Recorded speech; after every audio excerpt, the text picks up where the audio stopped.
Bonsoir les Itata et bienvenue dans votre émission de Phoque Causé et bonnes vacances à tous ceux qui le sont.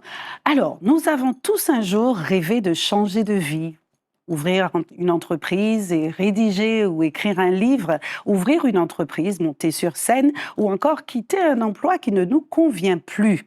Mais des peurs face au regard des uns et des autres, on a cet adversaire redoutable entre le rêve et le premier pas jusqu'à l'accomplissement de ce rêve-là. Et pourtant, malgré cette peur de l'échec, malgré cette peur du regard des autres, certains osent et décident de franchir le pas. Alors, qu'allons-nous faire? Qu'allez-vous faire, chers Itata? Et qu'ont fait nos invités sur ce plateau? Devons-nous écouter cette petite peur, dit-on, qui nous protège, ou bien au contraire, écouter cette voix intérieure qui nous pousse à accomplir nos rêves? On va tenter de répondre à cette question avec nos trois invités, plus une quatrième dont les éclairages nous sont précieux. Il s'agit de Madame Fabienne Schutt. Bonsoir à vous. Vous êtes donc psychologue. Oui. Nos Itata vous connaissent maintenant, hein? Ça Oui. fait quelques émissions que nous avons la bénédiction, je dirais, de vous avoir parmi nous. Alors, Madame Schutt, beaucoup de personnes hésitent encore aujourd'hui de se lancer, comme ont fait nos trois invités tout à l'heure, qui partageront, qui témoigneront, de leur expérience, hein, la raison pour laquelle elles ont franchi le pas. Est-ce qu'il y a un profil type de personnes qui peuvent réussir quand elles décident, OK, je me lance, ou au contraire, ne pas réussir? Je ne pense pas qu'il y ait un profil type de personnes qui réussissent et un profil de personnes qui ne réussissent pas. Je pense que la question n'est pas le profil, la question est beaucoup plus profonde et plus vaste. Je pense qu'il s'agit d'éducation, qu'il s'agit d'entourage, d'environnement, qu'il s'agit d'expérience de vie, et puis d'émotions, de capacité à ressentir des émotions comme telles que la joie, tels que l'enthousiasme, la peur aussi, d'intensité. Voilà, donc la question est bien plus profonde et bien plus large qu'un simple profil. C'est ça. Alors, dans ce cas, une autre question, peut-être que celle-ci sera plus appropriée. Qu'est-ce qui fait qu'on a tendance à préférer la sécurité plutôt que l'audace, l'aventure, la découverte? L'éducation joue un grand rôle, je pense, dans cette façon de se positionner dans la vie. D'accord. Plus on est entouré de parents aventuriers, vous savez, il y a des gens qui partent en voyage avec des tout petits bébés, qui vont faire des trails avec des bébés sur leur dos, et qui éduquent forcément de cette manière une personne à aimer et à se sentir en sécurité avec très peu. Et puis, il y a d'autres foyers qui, au contraire, sont très protecteurs, voire hyper protecteurs, et qui ne s'aventurent jamais. Et là, l'enfant grandit dans un environnement où on pense que, attention, il y a du danger à l'extérieur.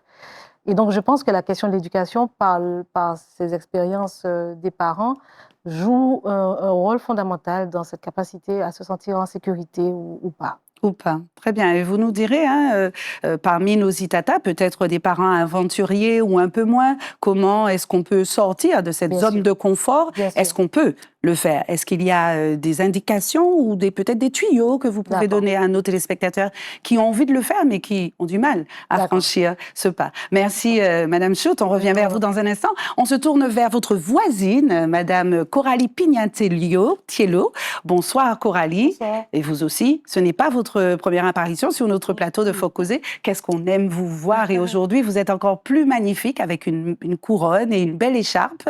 Vous avez osé vous présenter à Miss Voluptuous. Je crois que ce n'est pas votre première présentation à ce type de concours, mais il faut quand même sortir de sa zone de confort quand on sait le regard de notre société sur les femmes un peu plus rondes. Et aujourd'hui, une nouvelle fois, vous franchissez ce pas. Alors, c'est quoi le déclic? Qu'est-ce qui vous fait dire, malgré les critiques, malgré les regards sur mon physique, sur mon corps, je me lance, je me jette, j'ose? Parce que j'aime ça, tout simplement, et je me dis que je ne peux pas m'empêcher de vivre parce qu'un tel me trouvera grosse, parce qu'un tel trouvera ça ridicule de se présenter en tant que, pour être Miss, en tant que femme ronde, en fait. Donc, j'ai toujours baigné dans ça, donc... Voilà, tout simplement, j'adore le monde des Miss, le monde des strass, des paillettes. Alors, c'est quoi ce concours Miss Voluptuous? Parlez-nous de ce concours. Il aura lieu quand? Alors, c'est un concours international, parce que, comme vous l'aviez dit, effectivement, j'ai déjà été Miss, mais régionale. Et là, j'ai voulu aller un peu plus loin, donc tester l'international. Donc, je vais rencontrer plusieurs pays. Oh. Donc, je vais représenter la Martinique, donc la femme ronde martiniquaise, en Angleterre en octobre prochain. Voilà. En 2026. Oui, là, bientôt. Ah waouh, félicitations. Merci. Et d'accord. Et vous avez pu, autour de vous, recevoir un bel accueil. Je parlais en introduction du regard des autres, justement. Comment est-ce que ça se passe sur le plan familial, vos amitiés, vos contacts autour de vous? Est-ce que vous vous sentez soutenu? Ben, en fait, alors, pour être totalement transparente, je demande pas l'avis des gens, je ne cherche pas non plus à ce qu'on on me soutienne puisque j'ai décidé d'y aller toute seule. Donc en fait, c'est mon choix Mhm. et ben, je fais en fait ce qui me fait rêver, donc je vais jusqu'au bout. Voilà, tout simplement. Alors là-bas, vous avez tout de même besoin de la Martinique pour Bien vous évidemment. entourer. Est-ce qu'il y a une question de vote, Alors, d'investissement? bien sûr, il y aura des C'est votes ça. qui seront mis en place. Mhm. Après, c'est vrai que je fonctionne beaucoup sur les réseaux sociaux, donc on verra bien à ce moment-là comment Si? ça va se passer. D'accord, très bien. Alors, je me tourne vers Madame Millard. Bonsoir, Madame Millard. Ruth. Alors, vous, Madame Millard, vous avez un parcours qui est atypique. Vous êtes éducatrice spécialisée de formation et vous êtes aussi conseillère conjugale et familiale. Et en tant que telle, aujourd'hui, vous venez, alors est-ce que vous pourriez, s'il vous plaît, le tenir en main, nous montrer, vous vous êtes lancé dans la rédaction d'un ouvrage, je crois, qui est partiellement autobiographique, donc vous êtes aussi, depuis très peu, autrice. Alors, parlez-nous de votre œuvre, de votre ouvrage, et pourquoi et comment est-ce que vous avez décidé, vous vous êtes lancé, vous vous êtes dit, OK, c'est bon, on y va, je le fais. Absolument. C'est vrai que cet ouvrage-là, il est né de deuils successifs, parce que c'est vrai que j'ai... On voit pas le livre, est-ce que vous pouvez le... Comme ça? Merci, voilà.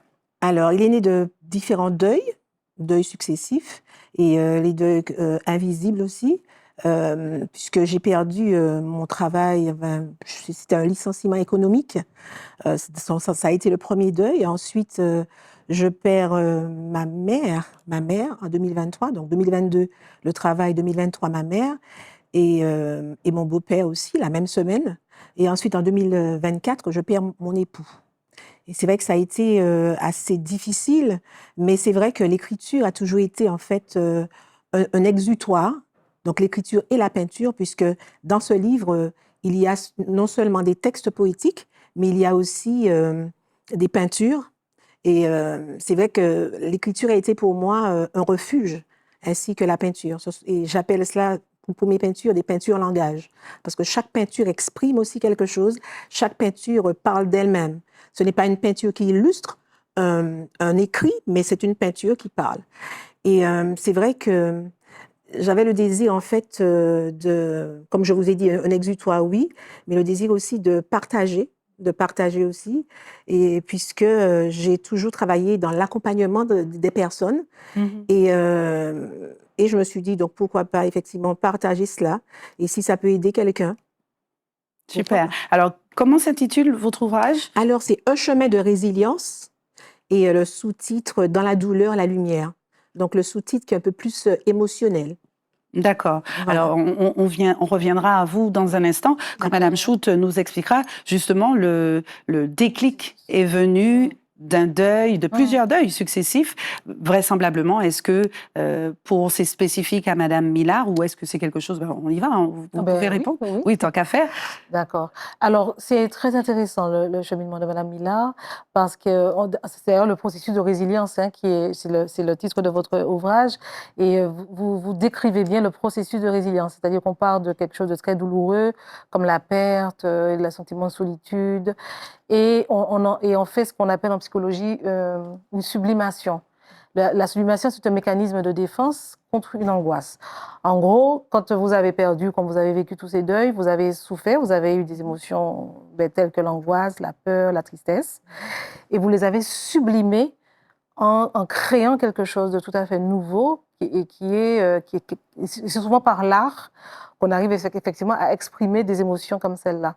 Mais en faisant cela, on sublime justement des émotions qui sont enfouies. Et c'est une excellente manière, effectivement, de dépasser une situation difficile et arriver à quelque chose de beaucoup plus beau, de beaucoup plus positif pour soi. Ça, c'est vraiment de la créativité, à l'état pur. Super. Ben, écoutez, merci. On revient dans un instant à votre beau témoignage, Madame Mila. Et je me tourne pour présenter ma dernière invitée, Madame Ramassamy Mélène. Madame Ramassamy Mélène aussi, vous avez fait un espèce de grand écart, Exact. puisque vous êtes informaticienne de formation et de métier. Oui. Et vous avez décidé, malgré cela, de franchir un autre pas, c'est-à-dire de tout abandonner à un moment donné et d'ouvrir votre propre entreprise de fabrication de bijoux chez... Alors, non, pas là, mais là, vous verrez mieux. Fabrication de bijoux chez Azitata. Vous voyez ce que je porte, cette belle parure, magnifique parure, est faite de fleurs réelles, de vraies fleurs, que sublime avec sa propre méthode, on ne dira pas comment, Mélène Ramassamy ici. Donc, elle a de très, très belles parures. Comment s'appelle votre entreprise? Et surtout, racontez-nous ce cheminement. Comment est-ce qu'on part d'informaticienne à, on peut dire, bijoutière? Non? Non, On dit quoi alors? j'ai pas vraiment de nom. Vous n'avez pas de nom. Entrepreneur, voilà. Entrepreneur bijoux. Voilà, mon entreprise donc est intitulée Mel Création. Mel pour Mélène et création pour tout ce qu'on peut faire avec nos jolies petites mains. Alors, le cheminement, il est un petit peu particulier et atypique aussi, comme Madame Millard. Effectivement, de base, j'ai une formation d'informaticienne. Pendant 20 ans, j'ai exercé dans ce métier. Et en 2020, une personne a frappé à ma porte, le Covid. Et je me suis dit, il est hors de question que je meure sans avoir fait ce que je voulais faire dans ma vie. Parce que mon métier d'informaticienne, c'était un métier fait par la raison et pas par le cœur. Parce qu'on m'avait expliqué que si je voulais toujours avoir un métier bien rémunéré, il fallait aller dans l'informatique, parce que l'informatique est dans tous les corps de métier. Mhm. Donc, je voulais d'ores et déjà gérer ma partie sécurité financière et train de vie. Et quand le Covid est arrivé en 2020, je me suis dit non, ce n'est pas possible. Je me tue dans un métier, pas par passion, mais par raison. Et j'ai dit, il faut que je fasse ce que j'ai toujours voulu faire, créer des choses avec mes mains. Je n'avais pas encore d'idée précise. Je savais que je voulais faire des bijoux. J'ai commencé par faire des petites pacotilles, mais rien de tel que vous portez aujourd'hui. Donc, j'ai tout quitté parce que je vivais en métropole. J'ai fait un premier déménagement sur la Guadeloupe parce que j'étais sûre de mon projet. Je me disais que oui, ça va fonctionner. Les femmes antillaises, elles sont bien apprêtées, elles adorent s'habiller. Et non, ça n'a pas fonctionné comme je voulais. J'avais le choix de retourner en arrière. J'ai dit, il est hors de question. Je l'ai déjà fait une fois. Ça n'a pas fonctionné à cet endroit-là. J'ai décidé de venir sur l'île Sœur. Et là, tout a changé. Et je vais rentrer dans les détails un peu plus tard. Eh bien, écoutez, on a les deux pieds dedans. On y va. On commence par vous, votre témoignage dans les détails. Allez-y, je vous en prie. Donc, quand j'ai fait mon premier déménagement, j'étais sûre de mon projet. J'avais fait une petite étude de marché, mais je n'étais pas forcément bien entourée parce qu'il y a dans mon entourage, il n'y a pas forcément de chef d'entreprise. Et donc, j'ai osé. Donc, j'ai osé changer de métier, osé changer de vie. Et d'ailleurs, j'avais une pression énorme sur les épaules parce que je ne suis pas seule dans cette aventure. J'ai un petit garçon de 6 ans. Donc, il y a eu un impact aussi sur sa nouvelle vie, changer d'école, changer d'amis, changer d'environnement. Mais avant tout, j'ai dit que si je le fais, c'est aussi avant tout pour lui, parce que je pensais déjà à son avenir.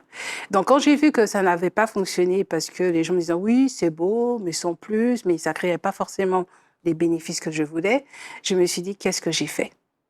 J'ai dit « qu'est-ce que j'ai fait ? Qu'est-ce que je dois faire ?» Je n'avais pas forcément de réponse à mes questions. Je me suis retrouvée dans cette période de chômage. Et là, il y a eu un choc émotionnel. Parce que de toute ma carrière professionnelle, je m'étais toujours dit que je ne voulais pas me retrouver dans cette situation. Pas parce que je dénigre ou quoi que ce soit, c'est parce que je sais que je suis une femme active, que je suis une femme ambitieuse et que je ne voulais jamais me retrouver dans cette situation. Quand je me suis retrouvée au chômage, j'ai eu ce choc émotionnel et j'étais à 2 doigts, franchement, de faire mes valises et de partir. Et un beau jour, je me suis assise et je me suis dit, rappelle-toi pourquoi tu le fais. Et je me suis rappelé pourquoi. C'est aussi pour l'avenir de mon fils. Donc, en fait, mon fils a été mon leitmotiv. Et j'ai dit, je ne dois pas baisser les bras. J'ai dit, OK, ça n'a pas fonctionné en Guadeloupe. Je suis seulement à 45 minutes de vol de la Martinique. Je peux tenter. Pourquoi le Guadeloupe? Vous êtes Guadeloupéenne? Je suis guadeloupéenne. Et j'avais été en Guadeloupe parce qu'il y avait cette sécurité, il y avait déjà ma famille. Je me suis dit, si je me prenais un mur, ma famille m'aurait accueillie, il n'y aurait pas eu de souci. Mais, ambitieuse que je suis, j'ai dit, je vais dans l'île Sœur. J'étais dans l'île Sœur et c'est là que tout a changé. Parce que j'ai trouvé de bonnes personnes qui m'ont aidée, accompagnée et qui m'ont donné tous les tips pour pouvoir réussir en tant que chef d'entreprise. D'ailleurs, je profite d'être là parce qu'une de ces personnes, c'est Coralie. Et je voulais franchement la remercier parce que autour d'un détour d'un défilé, on a sympathisé. Et elle m'avait dit, je dois participer à un concours. Ce que tu fais, ça m'intéresse. T'inquiète pas, on va avancer ensemble. J'ai entendu ce discours beaucoup de fois. Sauf que Coralie a tenu à sa promesse et elle est revenue vers moi. Et grâce à elle, j'ai beaucoup plus de visibilité. Donc aujourd'hui, sur le plateau de Zitata, Coralie, je te regarde droit dans les yeux. Je te remercie grandement pour la confiance que tu m'as accordée. C'est magnifique ce que tu fais. D'ailleurs, moi aussi, je porte un bijou de Mélène. Donc merci Mélène. Vraiment, tu mérites d'être reconnue parce que tes bijoux sont vraiment incroyables. Et j'en profite pour garder la parole du coup. Parce qu'en tant que Miss, je suis aussi directrice de comité de Miss à l'international. Et il n'y a pas si longtemps que ça, nous avons fait l'élection de Miss Petit Global où Mélène est l'un de mes partenaires. Et elle a pu accessoiriser les robes, voilà. Donc, merci Coralie. Et très touchant, effectivement, cet hommage que vous lui faites. C'est formidable. Et surtout, on dit, il paraît, les Zitata, qu'entre femmes, on est vilaines entre nous. Ben, preuve que non. Il y a encore de la solidarité entre nous, entre femmes, et c'est super. Alors, juste avant qu'on ne passe justement à Coralie et à Madame... après vous, Madame Choute, on reviendra vers vous. À Madame Mila, est-ce que vous pouvez expliquer à nos Zitata ce que vous faites, vraiment, parce que je tiens, c'est assez singulier ce que vous faites. Hein. Ce sont des fleurs, c'est pas des breloques que vous prenez à droite à gauche et puis vous fixez ensemble. Il faut dire ce qui est. Vous avez de vrais pétales, de vraies fleurs. Elles sont... Et alors, il y a des plus petites, il y a des moyennes, il y a des plus grosses. Enfin, elle a vraiment... Il faut aller sur son Insta. D'ailleurs, il faudra, avant la fin de l'émission, ne pas oublier de transmettre à vos Zitata vos coordonnées. Mais je trouve ça vraiment formidable. Pardon, le micro. Est-ce que vous pourriez nous expliquer comment vous faites? Quelle est votre démarche et pourquoi ce choix des fleurs? Alors, quand je suis... Des fleurs et des pétales, excusez-moi. Des fleurs, des pétales. En général, d'accord. Alors, c'est vrai que, comme je vous ai dit, j'avais commencé par des petites pacotilles et au moment où j'étais en plein doute, je me suis dit, observe autour de toi. Juste comme ça, cette phrase. Et je me suis rendu compte, en fait, que j'étais sur l'île aux belles fleurs. Et je savais qu'il y avait d'autres personnes qui avaient déjà, qui mettaient déjà cet art en avant. Et je me suis dit, comment faire pour me démarquer? Et c'est là que j'ai décidé de travailler avec les fleurs locales. Donc, je fais avec la toumo, l'hibiscus, le clitoria. Donc, c'est des fleurs que je fiche dans le temps. Et comme ça, c'est un bijou que vous aurez pour un sacré moment. Ah oui. Voilà. Oui. Ça tient bien. Ça tient bien. C'est bon à savoir, merci. Alors, Madame Choute, avant de passer à Madame Mila, ça vous inspire quoi, ce parcours singulier de Madame Ramassamy? Alors, le parcours de Madame Ramassamy, comme dans tous les parcours que j'entends là, je vois un point en commun. C'est-à-dire qu'on part à chaque fois d'un vécu difficile et douloureux. Donc, Madame a parlé oui, du Covid qui a été un déclencheur, mais avant ça, il y avait cette situation où finalement, vous saviez que vous n'étiez pas au bon endroit. Oui. Vous ne faisiez pas la fonction dont vous aviez besoin. Vous avez parlé de raison et non de cœur. Donc, il vous manquait quelque chose. Pour vous, j'ai entendu aussi, bon, je suis grosse. Je fais quoi avec ça? Alors que normalement, quand on a ce sentiment, ben, on a plein d'émotions négatives qui viennent avec. La honte, la culpabilité, la tristesse, la colère et la peur. Et là, pareil, vous avez sublimé, vous avez dit, ben, moi, je vais en faire quelque chose de cette histoire-là, d'être ronde. Tout à fait. Et voilà, et vous voilà Miss. Et pareil, et ça rejoint un peu ce que je disais pour vous également, qui sortez d'un deuil, et puis finalement vous créez un livre et une histoire. Et donc à chaque fois, on parle de quelque chose de négatif. Ce qui est intéressant dans votre parcours, c'est que vous avez rencontré, il a été jalonné, comme j'imagine tous les parcours, il a été jalonné de difficultés. Et en fait, ce sont à chaque fois des personnes clés qui vous ont permis de dépasser un stop, on va dire, ou un retour en arrière. Vous n'avez pas arrêté, vous n'êtes pas revenu en arrière à cause de personnes. La première personne, c'est votre fils, oui. Donc une personne significative dans votre vie. Et puis, la rencontre avec Madame aussi, significative. Donc, on a l'impression que c'est aussi une histoire de rencontre. Et quand on rencontre des personnes importantes pour soi, mais encore faut-il être capable de les reconnaître. ces personnes importantes. Absolument. Donc, ça suppose quand même en arrière une personnalité ouverte et toujours dans l'acceptation. Et ça aussi, ce sont des choses que vous partagez toutes les trois. C'est qu'à mon avis, vous avez une espèce de terreau comme ça, de positivité et de joie, j'en parlais tout à l'heure, de joie fondamentale. Parce que quand on est joyeux, vous savez, le sentiment de joie, c'est pas être content, c'est très profond. C'est plus profond encore que de l'envie. C'est-à-dire qu'on a tout le temps l'impression qu'il y a une issue possible. On a tout le temps l'impression qu'un problème va être dépassé. On n'arrive pas à se stopper, à se dire non, c'est fini. C'est jamais fini. Et ça, pour pouvoir se dire c'est pas fini, c'est qu'il y a quelque chose au fond qui dit, il y a une espèce d'ouverture comme ça vers le monde, vers la vie. C'est ça la joie. Et surtout, il y a des personnes, je me dis qu'il y a d'autres qui ont réussi. Pourquoi je ne vais pas réussir? Oui, c'est surtout ça. Oui.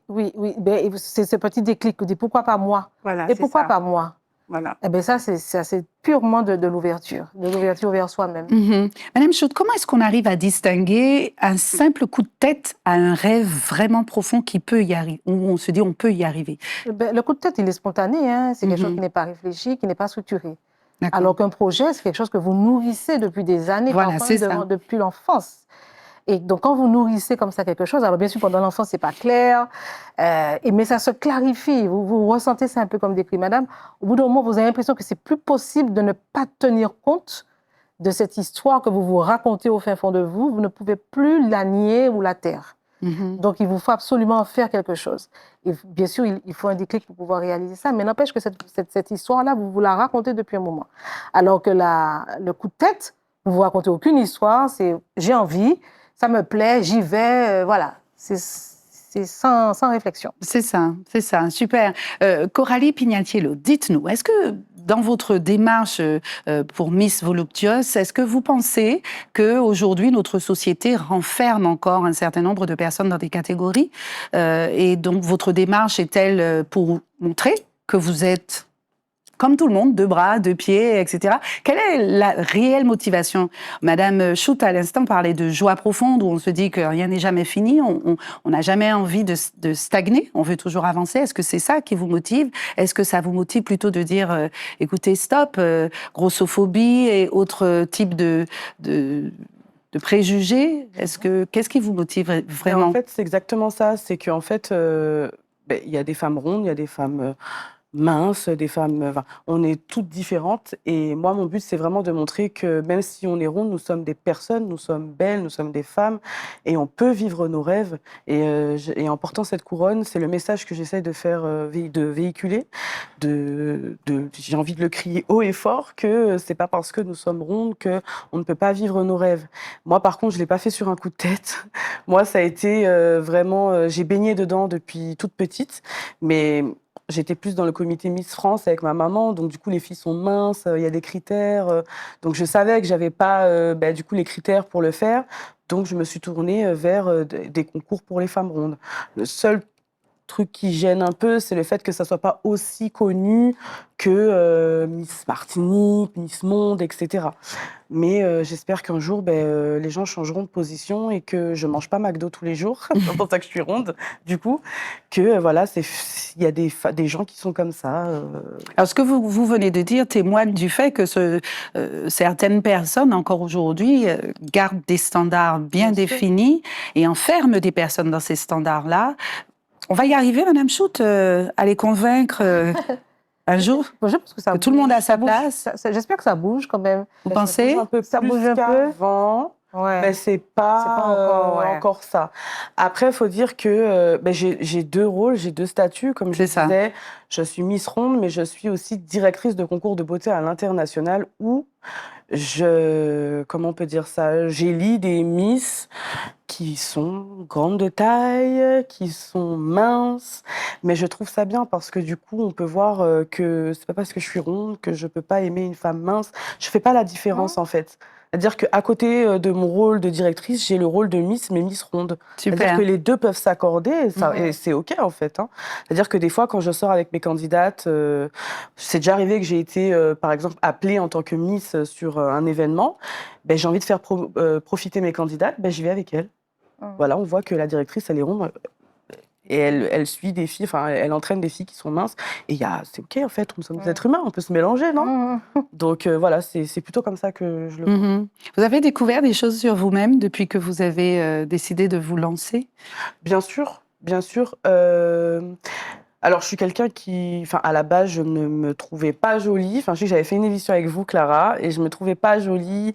On parlait de ça, hein, que c'était difficile pour moi d'être acceptée dans une société où pour être belle, il faut être mince. Enfin, c'est ce qu'on croit. Et effectivement, depuis que j'ai une couronne sur la tête, je me dis que c'est parce que, au final, je suis pas, voilà, j'ai la possibilité de le faire et que je suis regardable. Nous sommes On peut dire ça d'accord, comme ça. mesdames, que Coralie c'est une très belle femme, n'est-ce pas? Alors, merci Coralie. Je pose la même question à vous, Madame Millard.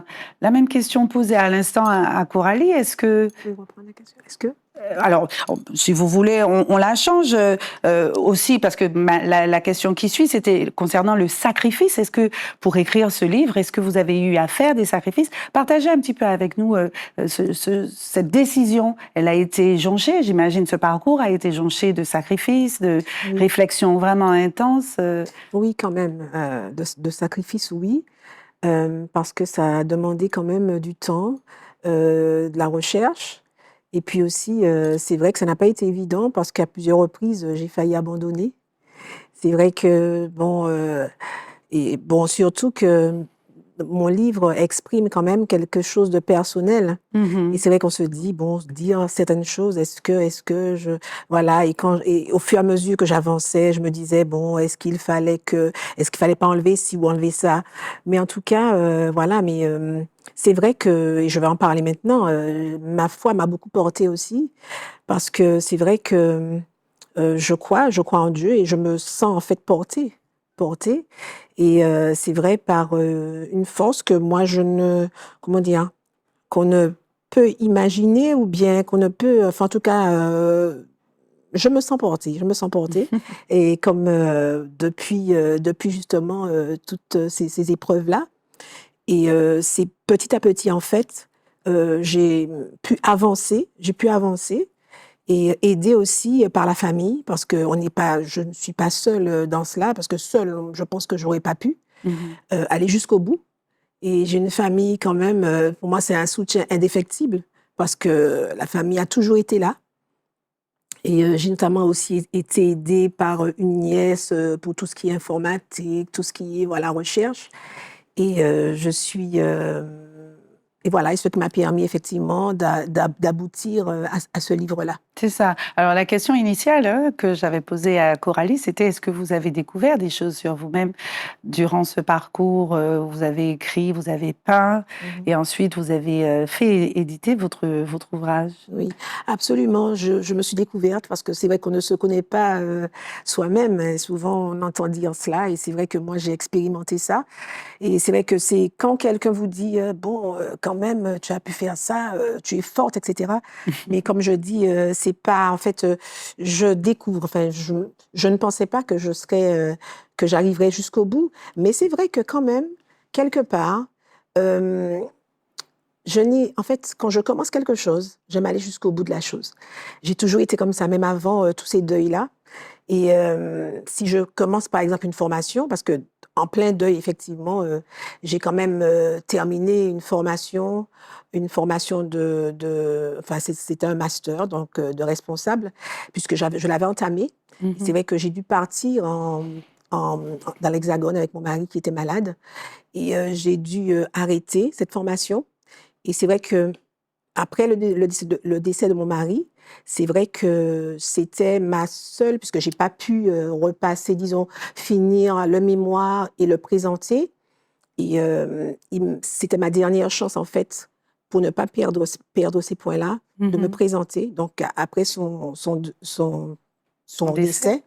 Donc, quelques mois après, donc, j'ai vu effectivement, aidée par une psychologue, bien sûr, j'ai pu voir effectivement l'école et demander à pouvoir me présenter, puisque sinon j'aurais perdu le bénéfice et j'aurais pas pu terminer.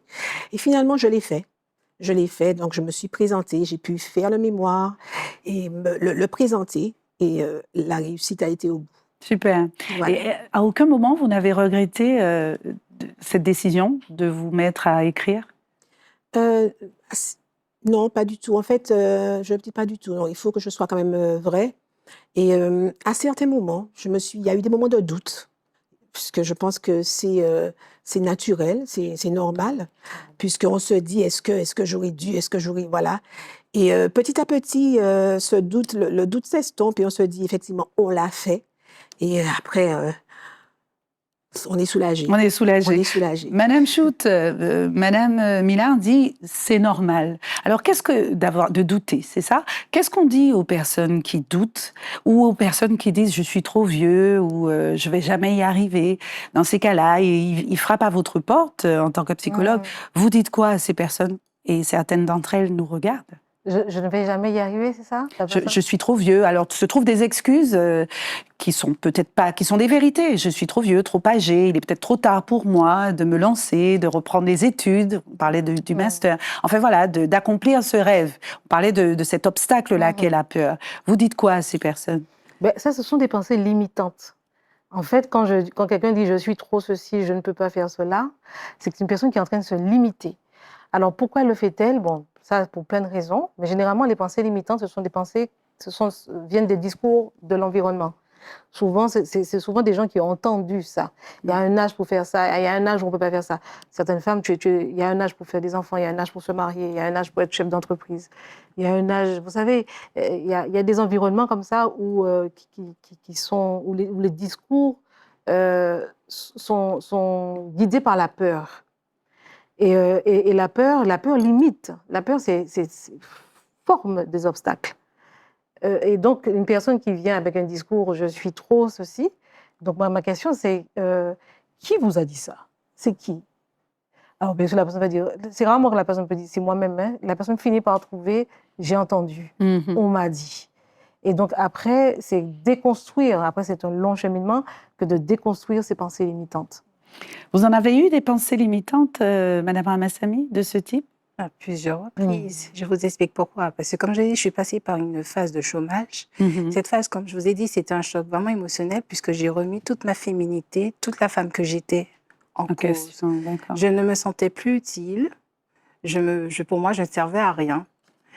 C'est bête, hein, mais pourtant, c'est le ressenti que j'ai eu. Et donc, je me suis sentie très limitée. Je me suis sentie nulle. Je me disais, mais même si c'est le projet que tu veux faire, tu pars comme ça, t'as pas vraiment de choses construites, tu vas pas réussir. Et c'est quand mon leitmotiv, mon fils, je le vois passer tous les jours, je me suis dit, mais si, tu es capable. Et donc, du coup, je me suis donné les moyens de remonter la pente et de me réinvestir en tant que femme. Et pour ça, j'ai fait quitter l'informatique de base pour monter mon projet, mais j'ai dû retourner dans l'informatique pour retrouver une part c'est bête, de féminité, alors que le monde informatique, on voit plutôt le masculin, les femmes. Ça, oui. Quand je me présente en tant qu'informaticienne, les gens sont surtout étonnés. Parce ils ont des stéréotypes, c'est comment on dit ça, pardon. Oui, les stéréotypes. Hein. Voilà. Pour eux, un informaticien, c'est un mec baraqué, pantalon, machin. Et moi, je suis quelqu'un, je veux changer ce visage en disant, je suis informaticienne, mais je suis féminine. Et ce truc-là, c'est venu parce que je suis passée par cette phase de chômage où je me suis retrouvée à la maison, en sandales, en pyjama, qui faisait le rôle de ménagère. Et il a fallu que je me batte pour me sortir de cette idée de ménagère, parce que je ne voulais pas me conforter dedans pour rester dedans. Et je me suis dit, non, Mélène, réveille-toi, t'inquiète pas, c'est un mauvais passage, d'autres personnes sont passées par là, tu vas y arriver. Et je me suis donné les moyens d'y arriver. Encore aujourd'hui, j'ai des périodes de doute, mais je commence il y a un petit chemin qui se construit et je me vois comme le petit poussé. Je me dis, je vois les pierres déjà très en avance. C'est juste que je n'ai pas encore la bonne voiture pour y arriver. Super. Mais je me donne les moyens. Alors, entre passion, réelle passion et réalité économique, vous avez aujourd'hui trouvé votre équilibre. Voilà. Oui. J'ai retrouvé mon équilibre parce que je suis retournée sur ce que je savais faire et je fais en même passion. temps. Voilà. Aujourd'hui, vous avez les deux, vos mains sont bien remplies, voilà. Une main informaticienne et une autre main entrepreneur. Voilà, et on peut jongler avec un enfant de 6 ans, on peut jongler les deux ou pas? Oui, c'est une question d'organisation, tout simplement. D'accord. Voilà. voyez, encore une pensée. Oui, avec un enfant, on peut faire beaucoup de choses. C'est ça. Oui, Ah oui, au contraire, on le dit justement. Ma question n'était pas dans ce sens. oui. Là, j'ai le rôle de faire sortir le meilleur, ce genre de. Alors, allez-y, dites-nous tout pour assurer nos itatas qui nous regardent. Il y a des pensées limitantes comme celle-là, effectivement. Une mère célibataire est plus limitée. Une mère célibataire doit penser à sa sécurité avant tout. Elle a un enfant, elle ne peut pas faire ce qu'elle veut. Enfin, vous voyez, tout un tas de discours qui génèrent des freins. Et voilà. Et je voulais juste rebondir sur la question du Bien doute. sûr. Parce que tout à l'heure, vous m'aviez posé la question, je vous ai parlé des pensées limitantes, mais le doute, par contre, le doute, c'est une émotion qui est présente toute notre vie. Ça, c'est pas quelque chose dont on se débarrasse pas de cette pensée du doute. Douter, c'est naturel, c'est comme rire. Donc, le doute, c'est est-ce que je peux? Et le doute, c'est quelque chose qui vient un peu avec l'ego. C'est-à-dire que quand on a un ego, on va dire surdimensionné, la question du doute, on l'évacue très vite.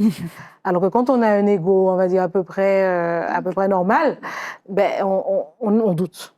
On doute parce qu'on se dit, mais en fait, est-ce que ce que je suis en train de faire là, est-ce que je suis vraiment capable de faire est-ce que je suis à la hauteur de mes prétentions? Voilà, c'est est-ce que je suis à la hauteur de mes prétentions? Et c'est là que le doute arrive. Et puis à vous de répondre, oui, je suis à la hauteur, non, je ne suis pas à la hauteur. Peut-être qu'on peut se mentir à soi-même parfois. Peut-être qu'on peut se dire, oui, je suis à la hauteur, et finalement, on se rend compte que non, on s'est surévalué. Oui. Croire en soi-même. Est-ce qu'il y a une différence entre ce que vous dites à l'instant, ce que dit Madame Ramassamy, on se surévalue, ou ne serait-ce peut-être pas plutôt, j'ai confiance en moi, je sais que je peux y arriver, ce que peut-être d'autres personnes prennent pour un ego trop surdimensionné, mais peut-être, est-ce que c'est pas un peu nécessaire quand on se lance dans ce genre de combat? Oui, enfin, c'est sûr qu'il faut se le challenger. C'est-à-dire, mais c'est plus dans le questionnement, est-ce que je serais capable de... Et puis vérifier si finalement on y arrive. Mais je suis d'accord, il y a des personnes qui se surévaluent. C'est vrai? Ah oui, oui, oui. Ils sont persuadés, hein, alors à cause peut-être de l'environnement aussi, hein, je suis persuadée d'être ça. D'être une chanteuse, et on a la voix qui... on ne sait pas chanter, pas placer de lignes, mais... Ou alors, je suis persuadée que je suis plus intelligente que la moyenne. On fait des choses comme ça, et puis, mais par contre, ces gens-là, c'est compliqué après, hein, de pouvoir se réajuster. C'est plus compliqué comme ça. Mais est-ce que d'avoir ce genre de comportement-là, enfin, moi, personnellement, je me dis, si par exemple, j'ai un membre de ma famille qui se croit chanteur, qui pense qu'il chante super bien, je l'aime, je lui dis de pas y aller, par exemple. Donc, est-ce que ça en fait pas partie, le fait, le soutien, enfin, je veux dire. Oui, bien sûr. Parce que le soutien, c'est pas seulement vas-y, ma chérie, t'es la plus belle, nanana. Le soutien, ça peut être aussi, ben, je t'aime, mais n'y va pas, en fait. T'as pas les capacités. Tu vas te casser le nez, Voilà, c'est tu vas te casser la figure. Donc, je trouve que c'est une forme aussi de soutien, de dire. De dire la vérité. De dire la vérité, en fait. Oui, simplement. De ramener la personne de ramener la raison, en fait. Hein. À la raison, à la raison ici. À la réalité. À tout son sens. C'est ça, c'est ça. Oui, mais il y a certaines personnes qui ne sont pas prêtes à accepter de recevoir la vérité. Oui, ça c'est sûr. Après, ça, c'est leur ça, ça, c'est sûr. C'est ça. Ça, c'est sûr. Bon, mesdames, parlons un petit peu de justement ce dont vous venez de parler, mesdames. C'est le syndrome de l'imposteur, il paraît. Alors, qu'est-ce que ce fameux syndrome de l'imposteur? On va détailler un petit peu plus. On est rentré dedans avant notre tribune digitale. On a 3 minutes. Alors, le syndrome de l'imposteur. C'est exactement ce qu'on est en train de décrire. Ce sont des personnes qui sont persuadées d'avoir telle ou telle capacité et qui donc ils nient les efforts qu'il faut pour atteindre tel ou tel niveau. Mais je prends le cas extrême, il y a des gens qui disent qu'ils voient un médecin fonctionner dans un hôpital, ils disent, moi je suis capable de faire ça, hein, vous voyez, et ils décident qu'ils peuvent très bien mettre une blouse et jouer vraiment à l'imposteur, entrer dans un hôpital, je suis docteur machin, et monter un scénario comme ça. Bien sûr, c'est pathologique. Ah, c'est ce que j'allais vous demander. À ce niveau-là, il y a un problème à ce qui est niveau-là, c'est autre, pathologique. Oui, c'est très pathologique. Après, sans entrer dans l'histoire du docteur, il y a des gens qui, sans entrer dans tout ça, ont quand même cette impression d'être qui ils ne sont pas. Oui, il y en a beaucoup. Oui, malheureusement. Le syndrome de l'imposteur, il vous a déjà fait peur de vous dire que vous n'êtes peut-être pas à votre place? Ben, c'est possible parce que peut-être que la vision que cette personne a, peut-être que nous, on l'a pas, peut-être que ça peut être plein de choses. Hein. Donc, c'est particulier. Il empêche ce syndrome à beaucoup de personnes d'oser. Certaines personnes croient justement ne pas être à leur place ou la personne légitime. Ou le contraire. Ou l'inverse, c'est ça. Parce qu'on peut se dire aussi, ce qu'elle fait là, je peux faire mieux en fait, donc j'y vais. Et ça, c'est pas imposteur, ça. Donc ça, ouais. Ça, c'est pas imposteur. Il y a une limite, hein, sans vous interrompre. Dire ça, comme vous disiez, pourquoi pas moi? Pourquoi pas moi? Ça, l'imposteur est complètement dans un scénario. Un déni. Ah oui, Un déni, en fait. c'est fictif. Un déni de la réalité. Il a quitté la réalité. Il est dans un monde de fiction. Voilà. Et il y a des gens qui, malheureusement, sont comme ça. Mais heureusement, ils ne sont pas nombreux.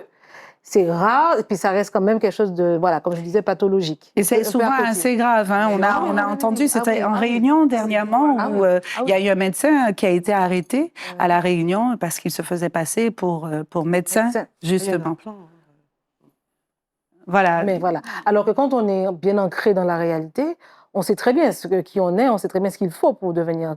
Quand vous aviez eu envie de créer des bijoux, vous saviez très bien ce qu'il fallait faire pour créer des bijoux. Vous êtes pas... Parce que cette envie, elle est viscérale. Elle Non est là seulement- depuis toute petite. mais vous êtes organisé pour atteindre un niveau. Mm.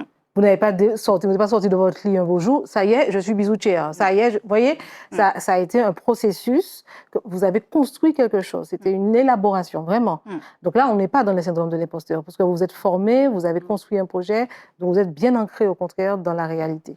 L'imposteur ne s'ancre dans rien du tout. Il est vraiment dans son délire. Et puis je pense, comme tu disais tout à l'heure, comme tu avais ce métier d'informaticienne, tu voulais aussi montrer que tu es dans l'informatique, mais tu es aussi féminine. Donc le fait de faire des bijoux, de porter des beaux bijoux, ça montre aussi en toi ta féminité. Voilà, je voulais casser cette le code, image d'informaticien. J'ai l'impression qu'on se rejoint un peu, sauf qu'on n'a pas la même histoire, dans le sens où moi je suis ronde, mais j'ai le droit d'être j'ai le droit d'être belle en fait. Donc c'est pas parce que je suis ronde que je peux pas être jolie, je peux pas être écharpée ni couronnée.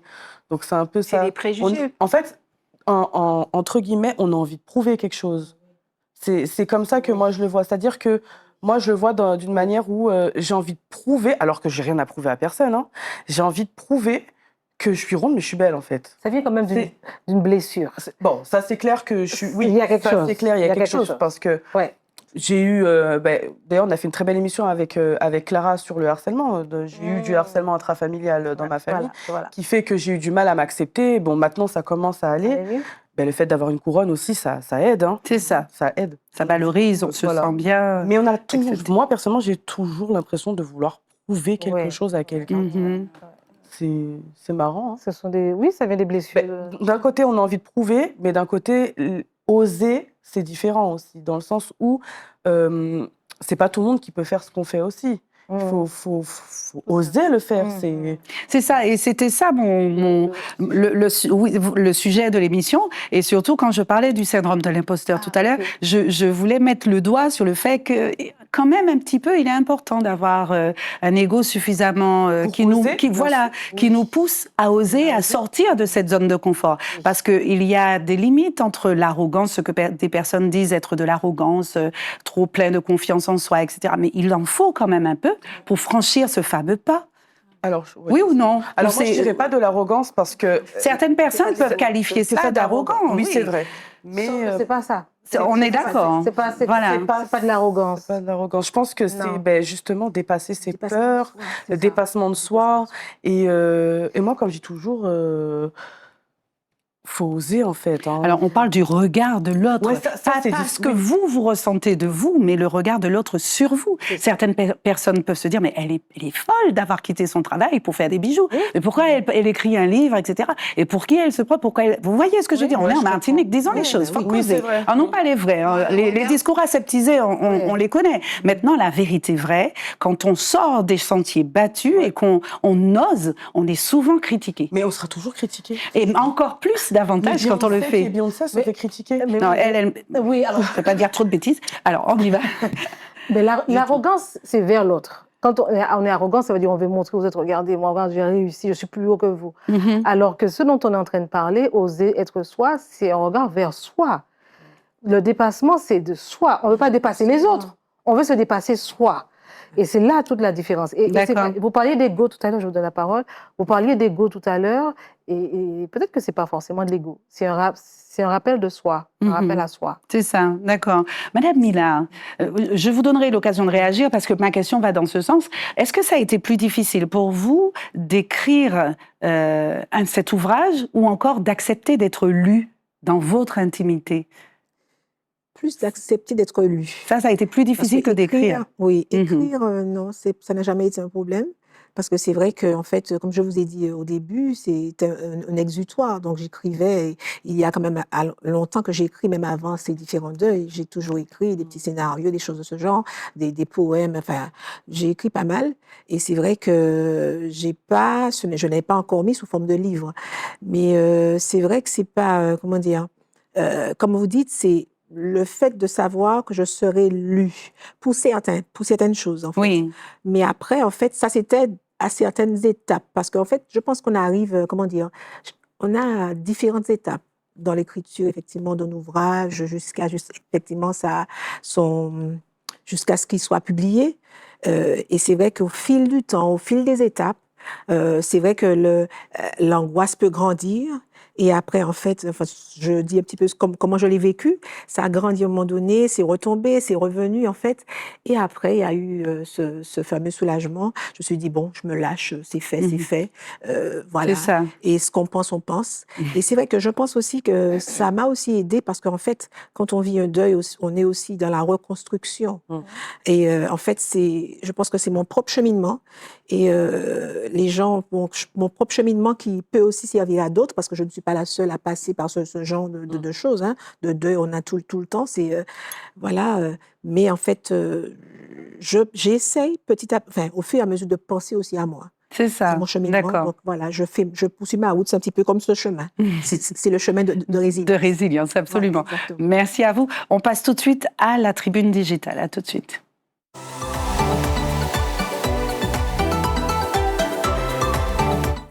Alors, notre fameuse tribune digitale, c'est donc une question que je prends sur les réseaux une fois que j'annonce l'intitulé, la thématique de l'émission. Alors, cette personne, c'est à la fois un témoignage, chers Zitata, et également une question pour vous qui avez osé, et vous, Madame Choud, psychologue, pour aiguiller cette personne. Elle dit « Je veux, comme vous, me lancer, mais tellement de critiques de ma famille. Comment vous avez fait face aux regards et aux commentaires et aux critiques des membres de la famille ?» Moi, j'ai une phrase que j'ai toujours dit que j'ai dit depuis un moment. Oser, c'est s'autoriser d'exister tel qu'on est. Tout simplement. Si on aime faire quelque chose, si on veut faire quelque chose, je pense qu'on ne devrait pas se mettre de barrières, puisqu'on ne sait pas de quoi est fait demain. Donc faites-le dès que Quand vous bien le même pouvez. la famille critique, parce que c'est ça le point important. Là, on ne parle pas, cette personne a vraiment insisté sur la famille et pas le regard de X, Y, Z, n'importe qui. Hein. C'est quand même le cercle le plus proche de soi. Oui, je pense Dites-moi, Madame Mila. Effectivement, je pense que ça peut être très difficile, surtout quand c'est la famille, parce que ce sont quand même nos proches. Mais à cette personne, je dirais, faites-vous aider. Parce qu'il y a quand même des personnes qui peuvent aussi aider cette personne. Donc, il y a des psychologues, il y a des thérapeutes, enfin, il y a quand même des personnes qui sont là pour cela. Et je pense que ça peut aider cette personne à avoir de l'assurance et à aller de l'avant. Mm-hmm. Elle se lance ou pas, cette personne, Madame Ramassamy? Quel conseil? Ben oui. Par contre, moi, je n'ai pas été impactée directement parce que moi, ma famille m'a soutenue. Mais la seule chose que je pourrais dire à cette personne, c'est de faire que le regard de sa famille ne soit pas un frein, mais une essence. C'est-à-dire que ça lui donne plus de motivation à leur prouver qu'ils ont tort, tout simplement. Ça peut être ça. Mm-hmm. Voilà, c'est un moteur. C'est un moteur. C'est de prendre cette essence, en fait. Plus vous me critiquez, plus vous me donnez du galon, en fait. Et je vais vous prouver que vous avez tort. Après, pour cette personne, je lui dirais de bien regarder dans sa famille. C'est peut-être pas tous les membres de sa famille qui la rejettent, enfin, comme ça. Parfois, ce sont quelques-uns, mais enfin, elle a le regard porté sur eux. Et peut-être qu'il y a bien quelqu'un qui a défié la famille, sauf que cette personne, on n'en parle jamais. C'est la cousine éloignée. Voilà, c'est celle qu'on a un peu rejetée. Eh bien, qu'elle aille chercher la personne qui a été rejetée par la famille et qu'elle voit ce qui a motivé leur rejet et qu'elle s'en rapproche. Alors, avant-dernière question, pour vous quatre, mesdames, que diriez-vous à une Zitata, un téléspectateur qui regarde et qui a des étoiles qui brillent parce qu'elle vous écoute, cette personne, elle se dit, elles ont osé, qu'est-ce que j'attends pour le faire moi? Quel conseil auriez-vous à donner à ceux qui n'osent pas, qui auraient encore dans leur tiroir un manuscrit écrit il y a 10 ans, qui voudraient tenter un concours de beauté ou monter sur scène pour autre chose qu'un défilé, mais monter sur scène et se mettre en avant, ou encore quitter cet emploi où on ne s'épanouit plus depuis longtemps? Quel conseil auriez-vous? Mais si on essaye, Courtement, s'il vous plaît. si on n'essaye pas, on peut pas savoir. Voilà, c'est ça. Faut Qui ne tenter, tente rien n'a rien. qui ne tente rien n'a rien. Il faut C'est oser. Moi, comme je le répète, hein, moi, cette phrase-là, je l'adore. Oser, c'est s'autoriser d'exister tel qu'on est. Faut le faire. Si on n'y arrive pas, eh ben on recommence. Et Au on n'a pire des rien cas, à c'est perdre, pas grave. puisque on va faire quelque chose qu'on n'a pas. Donc Mhm. elle n'a rien à perdre. Ose et tu verras. Madame Je Miller. pense la même chose, en fait. Il n'y a pas d'échec. Je pense qu'il faut oser, il faut que cette personne se jette à l'eau. Exactement. Voilà. Elle se jette à l'eau. Est-ce la bonne expression pour les convaincre? Une Oui, toute bien sûr. petite seconde de courage, Hmm. tout simplement, pour sortir justement de sa zone de confort. Et alors? On n'est pas dans le confort, et alors? Ça n'a jamais tué personne d'être inconfortable. C'est ça. Donc, une demi-seconde de courage, et après, elle verra bien. Après, elle verra bien. Mm. Super. Vous auriez quelques mots à dire à votre ancien moi d'il y a 10 ans, 20 ans, 30 ans, d'avant ce pas hors de la zone de confort? Je suis fière de Fière toi. de toi. Moi aussi, Vous vous imaginez, mesdames? J'y ai pensé. Je suis super Fière de contente toi. en plus parce que la caméra était sur vous quand vous l'avez dit. Donc, on ne peut pas dire que ça a été fait exprès. Vous l'avez vraiment dit ensemble, en même temps. Je suis fière de toi. Je suis fière de toi. Super. Ouais, pareil. Je Pareil? suis fière de toi. Oui, bien sûr. Cette phrase, je suis fière de toi, elle est formidable. Ah oui, c'est-à-dire que c'est le regard enfin réconcilié entre soi et soi. C'est-à-dire qu'avant, il y avait peut-être une petite part de conflit où il y avait celle qui avait pas réalisé son rêve et celle qui voulait, enfin, elles étaient en conflit. Il y en avait une qui voulait faire quelque chose, l'autre qui voulait pas. Elles se battaient, et puis finalement, elles se sont réconciliées et cette phrase-là les réconcilie. Je suis fière de toi, c'est que je me suis réconciliée avec moi-même. Super, merci beaucoup. Alors, on fait rapidement le tour, quelques secondes. Votre Insta, s'il vous plaît. Alors, mon Instagram, c'est Mel Création, c'est MELKREACYON. Mel Super. Création. Super. Et madame, où on peut trouver, madame Mila, votre ouvrage? Alors, mon ouvrage, Vous pouvez le montrer encore? mon ouvrage, il est vendu en ligne sur Bod, sur Amazon, sur Cultura, la Fnac. Et c'est Super. vrai qu'en Martinique, par contre, on peut le trouver pour l'instant à l'espace Vie et Santé, à Bois-Carré, Mangovulsa. Super, merci beaucoup. Coralie, comment vous suivre sur les réseaux et vous encourager dans votre projet d'élection? Alors, mon Instagram, c'est Coralie Pignatiello et vous pouvez me trouver aussi sous le nom de Miss Voluptuous Martinique. Super. On va pouvoir voter pour vous et Bien vous sûr. soutenir. Vous Bien nous sûr. direz Oui, comment oui, sur les bien réseaux. sûr. D'accord, très bien. Comment vous joindre, madame Schut? Alors, moi, le téléphone, c'est 81 14 30, c'est un portable. Et j'ai une association qui s'appelle Capsule qui propose des psychothés. Donc, vous regardez bien sur Bizouk. 4 fois par an, l'association organise un espace où on peut échanger à partir de thématiques. Donc, si vous nous suivez bien, les psychothés sur Bizouk, vous allez nous voir.